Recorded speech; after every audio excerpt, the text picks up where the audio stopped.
Well, Morty, we're here at our new office. We're doing some of the fit out at the moment. It's probably the longest planter box you've ever seen. Yeah, it is. It's a ripper. I've been carting that Western red cedar around for about 10 or 15 years now, and I've finally got a use for it. Smells nice. Yeah, it does. I love the smell of Western red cedar. So, mate, you and I kicked off in 1999.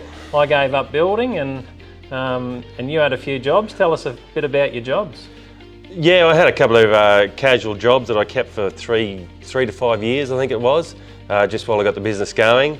And I used to walk up and down the street of Toowoomba and Margaret Street, Russell Street, Ruthven Street, and you were one of the offices I used to go into occasionally and annoy. Oh yeah, probably our office over there at 5 Russell Street. Yeah. Yep. Ironically had termites all through underneath it.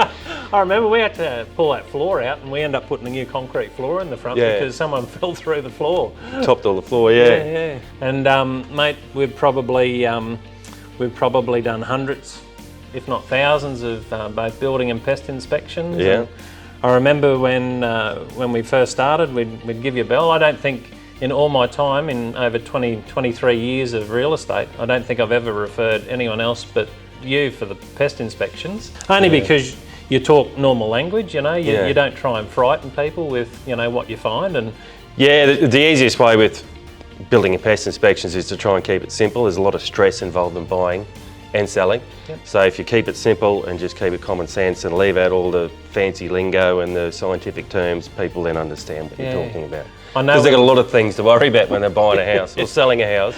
Yeah. The last thing they want to worry about is be over confused with things. Yeah. I know when we get the reports back, people ring me in a panic going, "Oh my God, there's termites in the fence." Yeah.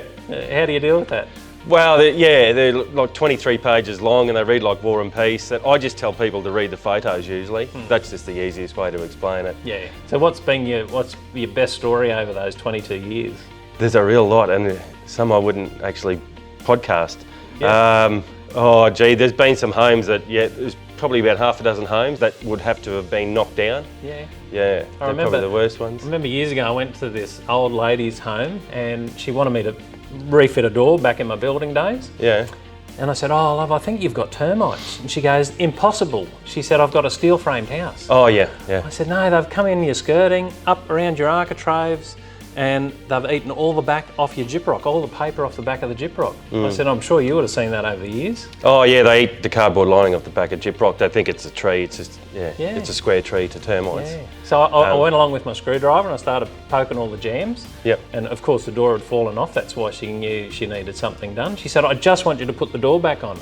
I said, "But look, there's physically no timber left," and we just scraped the screwdriver down the jam, and she all just peeled off. So tell us a little bit about dealing with us and the group at Hot Property. It's really uncomplicated. When we deal with tenants, as you know, you've got to keep it nice and simple.